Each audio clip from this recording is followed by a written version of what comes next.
makes me think, like, how do we navigate this 3D earth, knowing that we are these spiritual beings who have soul contracts to be here, and we are so much more than our bodies, our thoughts, our emotions, our everything, but we still have to be here on 3D earth. We still have to be human. So how do we even navigate that? I think that's a really good question. And, I know that you already know this about what I'm about to say, because I know that you are already in this consciousness, but you know that we are multidimensional beings, right? We Mhm. are multidimensional beings. So uh, I am home. I am home right now. I am home.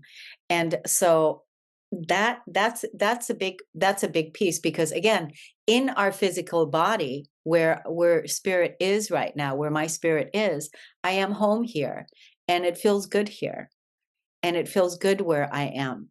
So that is part of the learning and the lessons that we have had to uh, that life has gifted us to embrace, that these vessels that we're in, these human body suits that we're occupying, that to make that place inside the most sweetest, juiciest place to be, Mm. and then live your day-to-day life the best way that you can, expressing that spirit, because you talked about the 3D, the 3D reality. So the 3D is our daily life. It is our daily life, but we're operating from, a higher consciousness. Once we've healed these wounds, and once we've, made peace with our past, or our pasts, I should say, then we can live our lives to be fully present, and to be fully here, and to be fully home. And I don't have that longing anymore to be somewhere else, because you said it earlier.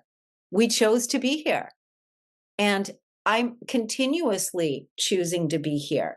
I think for me, what it came down to was, I wrote a quote before, that we didn't come here to fit in.